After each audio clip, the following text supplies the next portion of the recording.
نحمده ونصلي ونسلم على رسوله الكريم اما بعد فاعوذ بالله من الشيطان الرجيم بسم الله الرحمن الرحيم الطلاق مرتان فإمساك بمعروف أو تسريح بإحسان ولا يحل لكم أن تأخذوا مما آتيتموهن شيئا إلا أن يخافا ألا يقيما حدود الله فإن خفتم ألا يقيما حدود الله فلا جناح عليهما فيما افتدت به تلك حدود الله فلا تعتدوها ومن يتعد حدود الله فأولئك هم الظالمون۔ طلاق 2 بار تک ہے، پھر بھلائی کے ساتھ روک لینا ہے یا اچھے طریقے سے چھوڑ دینا ہے، اور تمہارے لیے جائز نہیں تم نے جو کچھ عورتوں کو دیا ہو اس میں سے کچھ واپس لو، مگر اس صورت میں کہ دونوں کو اندیشہ ہو کہ وہ اللہ کی حدیں قائم نہ رکھ سکیں گے، تو اگر تمہیں خوف ہو کہ میاں بیوی اللہ کی حدوں کو قائم نہ کر سکیں گے تو ان پر اس مالی معاوضے میں کچھ گناہ نہیں جو عورت بدلے میں دے کر چھٹکارا حاصل کر لے۔ یہ اللہ کی حدیں ہیں، ان سے آگے نہ بڑھو، اور جو اللہ کی حدوں سے آگے بڑھے تو وہی لوگ ظالم ہیں۔ الطلاق مرتان، طلاق 2 بار تک ہے۔ یہ آیت ایک عورت کے متعلق نازل ہوئی جس نے میرے آقا علیہ الصلوۃ والسلام کی بارگاہ میں حاضر ہو کر عرض کیا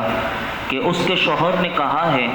کہ وہ اس کو طلاق دیتا رہے گا اور رجوع کرتا رہے گا، اور ہر مرتبہ جب طلاق کی عدت گزرنے کے قریب ہوگی تو رجوع کر لے گا، پھر طلاق دے دے گا، اسی طرح عمر بھر اس کو قید رکھے گا۔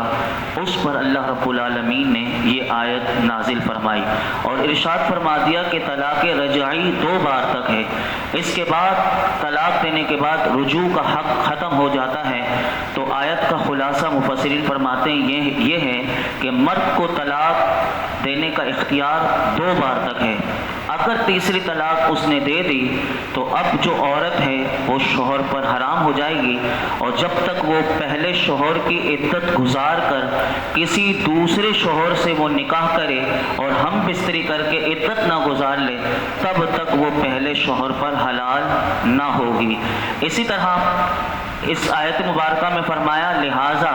1 طلاق دو یا 2 طلاق دو، اس کے بعد رجوع کر کے اچھے طریقے سے رکھ لو یا پھر اسے چھوڑ دو تاکہ عورت اپنا کوئی دوسرا انتظام کر سکے۔ اور فرمایا اچھے طریقے سے روکنے سے مراد کیا ہے؟ اس سے مراد رجوع کرنا ہے، اور اچھے طریقے سے چھوڑ دینے سے مراد کیا ہے کہ تم طلاق دے دو تاکہ عدت ختم ہونے کے بعد خود بخود ایک طلاق بائنہ پڑ جائے گی اور وہ عورت چاہے تو وہ دوسری جگہ نکاح کر لے عدت گزار کر۔ تو شریعت نے طلاق دینے نہ دینے میں دونوں صورتوں میں اگر آپ دیکھیں اس آیت مبارکہ سے پتہ چل رہا ہے کہ بھلائی خیر خواہ انسان کو کہا کہ وہ خیر خواہی کرے، یعنی یہ دیکھیے کتنا اسلام پیارا ہمارا دین ہے کہ وہ چاہتا ہے کہ اگر تمہاری نہیں بن رہی اور تمہارا رشتہ ازواج میں تم منسلک ہو گئے لیکن اب تمہارا نباہ نہیں ہو رہا تو تم اگر چاہتے ہو تو بالکل بہترین طریقے سے یا تو رجوع کر لو یا بہترین طریقے سے چھوڑ دو۔ ہمارے زمانے میں ایک بڑی تعداد لوگوں کی ایسی ہے کہ دونوں صورتوں میں طلاق دینے میں بھی اور رجوع کرنے میں بھی وہ الٹا چلتی ہے اور غلط طریقہ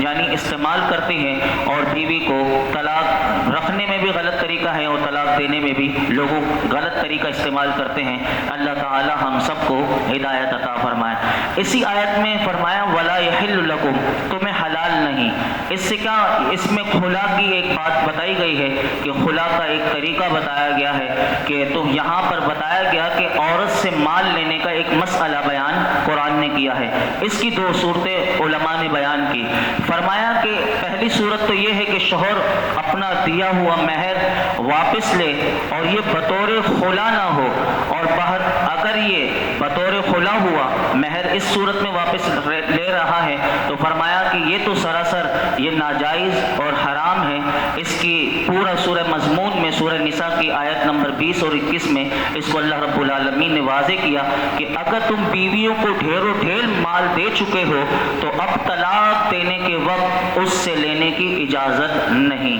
ہمارے یہاں رشتے ٹوٹتے ہیں تو جتنا دیا تھا سارا واپس کر دو، تو یہ قرآن بتا رہا ہے کہ جب تم نے دے دیا تو اب اس کے پاس رہنے دو۔ اسی طرح دوسری صورت یہ ہے کہ عورت مرد سے خلا لے اور خلا میں عورت مال ادا کرے، اس صورت کی اجازت اس آیت میں دی گئی، اور آیت میں جو فرمایا گیا کہ عورت کے فدیے میں دینے میں کوئی حرج نہیں، اس سے یہی صورت مراد ہے کہ علماء فرماتے ہیں کہ اس صورت میں یہ حکم ہے کہ اگر زیادتی مرد کی طرف سے ہو تو خلا میں مال لینا فرمایا یہ مکروہ ہے، اور اگر زیادتی عورت کی طرف سے ہو تو مال لینا درست ہے، لیکن مہر کی جو مقدار تھی اس سے زیادہ لینا پھر بھی مکروہ ہے۔ اسی طرح بلا وجہ جو عورتیں خلا لے لیتی ہیں، اب شوہر نہیں دیتا تو وہ عدالت میں جاتی ہیں، اور عدالت کا یہ مسئلہ یاد رکھیے گا کہ جب تک شوہر راضی نہ ہو اور طلاق نہ دے، اگر قاضی فیصلہ بھی کر دے کہ تمہارے درمیان خلا ہو گئی اب تم الگ ہو، لیکن اس صورت میں خلا ہوتی نہیں جب تک کہ، کیونکہ طلاق دینے کا حق جو ہے وہ شوہر کے پاس ہے۔ تو خلا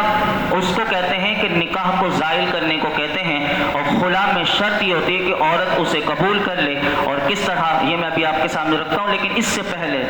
وہ عورت کے بارے میں کہ جو طلاقیں بے دھڑک مانگ لیتی ہیں ان کے بارے میں حدیث پاک میں کیا آتا ہے۔ نبی کریم صلی اللہ علیہ وسلم کی حدیث پاک ابو داؤد شریف میں ہے، جسے حضرت ثوبان رضی اللہ تعالی عنہ روایت کرتے ہیں کہ رسول اللہ صلی اللہ علیہ وسلم نے ارشاد فرمایا، جو عورت اپنے شوہر سے بلا وجہ طلاق کا مطالبہ کرے تو اس پر جنت کی خوشبو حرام ہے۔ اسی طرح ایک اور حدیث پاک میں نبی پاک صلی اللہ علیہ وسلم نے ارشاد فرمایا، وہ شخص ہم میں سے نہیں کہ جو کسی عورت کو اس کے شوہر کے خلاف بھڑکائے۔ جیسے لڑائیاں ہو جاتی ہیں تو عموماً بھائی وغیرہ ہوتے ہیں یا گھر والے یا دیگر سرپرست ہوتے ہیں، وہ بھڑکاتے ہیں، تو طلاق دے دے، اسے جان چھوڑا، اس کو یہاں سے نکال۔ تو یہ بھڑکانا بھی ان لوگوں کے لیے فرمایا نبی پاک صلی اللہ علیہ وسلم نے کہ یہ دو لوگ آپس میں ملے ہوئے، اب یہ چاہتا ہے بس ان کو الگ کروا دیں، اور یہ اتنا برا کام ہے کہ اس سے شیطان کتنا خوش ہوتا ہے۔ ایک حدیث پاک میں آتا ہے، حضرت جابر رضی اللہ تعالیٰ عنہ روایت کرتے ہیں کہ رسول اللہ صلی اللہ علیہ وسلم نے ارشاد فرمایا، ابلیس اپنا تخت جو ہے وہ پانی پر رکھتا ہے، پھر وہ اپنا لشکر، وہ جو ابلیس کے چیلے وغیرہ ہوتے ہیں انہیں روانہ کرتا ہے، اس کے نزدیک سب سے زیادہ مقرب یعنی اس کا قرب پانے والا ابلیس کا وہ ہوتا ہے کہ جو سب سے زیادہ فتنہ ڈالتا ہے۔ اس کے لشکر میں سے ایک آ کر کہتا ہے، حدیث پاک میں آتا ہے کہ وہ ابلیس کو بتاتا ہے میں نے ایسا ایسا کیا، تو وہ کہتا ہے کہ تم نے کچھ بھی نہیں کیا، یعنی فتنے ڈال دیا، لوگوں میں لڑائیاں کروا دی، اور کہتا ہے کوئی بڑا کام نہیں کیا۔ اب ایک اور شخص آتا ہے، حدیث پاک میں آتا ہے، اور وہ کہتا ہے کہ میں نے ایک شخص کو اس حال میں چھوڑا کہ اس کے اور اس کی بیوی کے درمیان میں نے جدائی کروا دی۔ ابلیس اس بات سے اتنا خوش ہوتا ہے کہ اسے اپنے قریب کرتا ہے اور کہتا ہے ہاں تو نے کام کیا۔ تو اب اندازہ لگائیے جو یہ کام کرتے ہیں اور چاہتے ہیں کہ رشتے ٹوٹ جائیں تو گویا کہ وہ ابلیس کو خوش کرنے والے کام کرتے ہیں، اور ابلیس ان سے کتنا خوش ہوتا ہوگا۔ تو یاد رکھیے کہ یہاں پر تو قرآن تو ہمیں یہ کہتا ہے کہ اگر لڑائیاں ہو جائیں آپس میں دو خاندانوں میں تو دو میاں بیوی کے گھر والے دونوں بیٹھیں جو انصاف کرنا جانتے ہوں، اور بیٹھ کر سب سے پہلا کام قرآن کہتا ہے صلح صفائی کروا سکتے ہیں تو ایک پنچ مقرر کیا جائے جو دونوں میاں بیوی کی طرف سے وہ صلح کروائے۔ اگر وہ نہ کروا سکیں اور وہ سمجھتے ہوں کہ ان میں نہیں بن سکتی اور ان کا رشتہ یعنی آپس میں یہ نہیں رہ سکتے اور احکام شرعیہ کی یہ پابندی نہیں کر سکیں گے، تو اب جو ہے وہ خلا میں کوئی مذائقہ نہیں۔ اب جب خلا کر لیں تو طلاق بائن ہو جائے گی، اور جو مال طے کیا ہو عورت پر اس کی ادائیگی لازم ہو جاتی ہے۔ اور اس طرح یہ آیت جو نازل ہوئی خلا کی، مفسرین فرماتے ہیں کہ یہ حضرت جمیلہ بنت عبداللہ رضی اللہ تعالیٰ عنہ کے بارے میں نازل ہوئی کہ انہوں نے اپنے شوہر حضرت ثابت بن قیس، یہ صحابی رسول ہیں رضی اللہ تعالیٰ عنہ کی شکایت نبی پاک صلی اللہ علیہ وسلم کی بارگاہ میں کی اور کسی طرح ان کے پاس اب یہ رہنے پر راضی نہ ہوئی۔ حضرت ثابت رضی اللہ تعالیٰ عنہ نے جب انہیں پتہ چلا کہ حضور کی بارگاہ میں میری یہ شکایت گئی ہے تو انہوں نے کہا کہ میں نے انہیں ایک باغ دیا تھا اور اگر یہ میرے پاس رہنا گوارا نہیں کرتی اور مجھ سے علیحدگی چاہتی ہیں تو وہ باغ مجھے واپس کر دیں، میں ان کو آزاد کر دوں گا۔ حضرت جمیلہ رضی اللہ تعالیٰ عنہ نے اس بات کو منظور کر لیا اور انہیں باغ واپس کر دیا اور انہوں نے اسے طلاق دے دی۔ تو یہ خلا اس طرح ہوتی ہے۔ آگے قرآن نے فرمایا فَإِن طَلَّقَهَا فَلَا تَحِلُّ لَهُ مِن بَعْدُ حَتَّى تَنكِحَ زَوْجًا غَيْرَهُ فَإِن طَلَّقَهَا فَلَا جُنَاحَ عَلَيْهِمَا أَن يَتَرَاجَعَا إِن ظَنَّا أَن يُقِيمَا حُدُودَ اللَّهِ وَتِلْكَ حُدُودُ اللَّهِ يُبَيِّنُهَا لِقَوْمٍ يَعْلَمُونَ۔ پھر اگر شوہر بیوی کو تیسری طلاق دے دے تو اب وہ عورت اس کے لیے حلال نہ ہوگی جب تک دوسرے خاوند سے نکاح نہ کرے۔ پھر وہ دوسرا شوہر اگر اسے طلاق دے دے تو ان دونوں پر ایک دوسرے کی طرف لوٹ آنے میں کچھ گناہ نہیں، اگر وہ یہ سمجھے کہ اب اللہ کی حدوں کو قائم رکھ لیں گے، اور یہ اللہ کی حدیں ہیں جنہیں وہ دانش مندوں کے لیے بیان کرتا ہے۔ اس آیت میں 3 طلاقوں کا بتا دیا کہ تین ہی ہوتی ہیں کہ اگر کوئی شخص 3 طلاقیں دے دے تو وہ عورت شوہر پر حرمت غلیظہ کے ساتھ حرام ہو جاتی ہے، اب اس عورت سے رجوع نہیں ہو سکتا اور نکاح بھی دوبارہ اس عورت سے نہیں ہو سکتا۔ یہ یاد رکھیے گا، یہ قرآن کا فیصلہ ہے، یہ قرآن کی آیت سے ہے۔ جو آج جو لوگ ہوتے ہیں کہ جو کہتے ہیں ایک چاہے کتنی بھی دے دو وہ ایک ہی ہوتی ہے، تو آپ نے ترجمہ بھی سماعت کر لیا اور یہ بھی دیکھ لیا کہ جب تک وہ عورت دوبارہ نکاح نہ کر لے اور وہ دوسرا شوہر اسے طلاق دے، پھر اس کی عدت گزار کر اب وہ پہلے شوہر کے پاس آنا چاہتی ہے تو پھر اس صورت میں وہ اس سے نکاح کر سکتی ہے۔ یہ سارا ایک پروسیس ہے۔ یہاں پر علماء نے ایک مسئلہ بتایا، یاد رکھیے گا کہ لوگ طلاق کے بارے میں بڑا تشویش میں ہوتے ہیں۔ مختصر مسئلہ بتا دیا، 3 طلاقیں 3 مہینوں میں دی جائیں، 1 مہینے میں دی جائے، 1 دن میں دی جائے، 1 نشست میں دی جائے، 1 جملے میں، جس طریقے سے بھی یہ سارا بتا دیا۔ باہر صورت اگر اس نے 3 دی ہیں تو تینوں واقع ہو جائیں گی اور عورت جو ہے وہ مرد پر حرام ہو جائے گی اور بغیر شرعی حلالے کے وہ اس پر حرام نہیں ہوگی۔ اگر ایسی عورت جو حرام ہو گئی، اب وہ لوگ برادری کے لوگ صرف یہ سمجھتے ہیں ان کے بچے ہیں اور ان کے بچوں کا کیا ہوگا، یہ کیا ہوگا، وہ کیا ہوگا، تو لوگ ان کو کہتے ہیں کہ یہ کفارہ بھی، بعض لوگ کفارہ دلوا دیتے ہیں، کوئی کہتے ہیں توبہ کر لو اس طرح۔ تو یاد رکھیے گا اگر اس طرح میاں بیوی رہیں گے اور صحبت کی تو یہ حرام اور ناجائز ہوگا، اور ایسی صلح کی کوشش کروانے والوں کے اوپر بھی وہ بھی گناہ میں برابر کے شریک رہیں گے جب تک یہ گناہ کرتے رہیں گے۔ اگر کسی نے ایسی صلح کروائی تو یہ بھی ان کو گناہ کا وبال ان کے نامہ اعمال میں بھی آتا رہے گا اور قیامت کے دن انہیں حساب دینا پڑے گا۔ آگے فرمایا وَإِذَا طَلَّقْتُمُ النِّسَاءَ فَبَلَغْنَ أَجَلَهُنَّ فَأَمْسِكُوهُنَّ بِمَعْرُوفٍ أَوْ سَرِّحُوهُنَّ بِمَعْرُوفٍ وَلَا تُمْسِكُوهُنَّ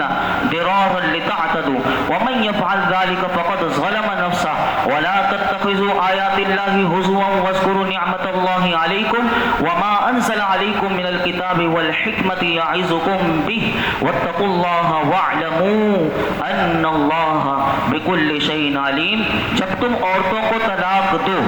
اور وہ اپنی عدت کی اختتامی مدت کے قریب تک پہنچ جائیں تو اس وقت تک انہیں اچھے طریقے سے روک لو یا اچھے طریقے سے چھوڑ دو اور انہیں نقصان پہنچانے کے لیے نہ روک رکھو تاکہ تم ان پر زیادتی کرو، اور جو ایسا کرے اس نے اپنی جان پر ظلم کیا۔ اور اللہ کی آیتوں کو ٹھٹا یعنی مذاق نہ بنا لو اور اپنے اوپر اللہ کا احسان یاد کرو کہ اس نے تم پر جو کتاب اور حکمت اتاری ہے اسے یاد کرو، اس کے ذریعے وہ تمہیں نصیحت فرماتا ہے، اور اللہ سے ڈرتے رہو اور جان رکھو کہ اللہ سب کچھ جاننے والا ہے۔ مفسرین فرماتے ہیں یہ آیت ایک انصاری کے بارے میں نازل ہوئی، انہوں نے اپنی عورت کو طلاق دی، جب عدت ختم ہونے کے قریب ہوتی وہ رجوع کر لیا کرتے تاکہ عورت کو قیدی میں وہ پڑی رہے۔ یہ دیکھیے قرآن اور اسلام دیکھیے کس طرح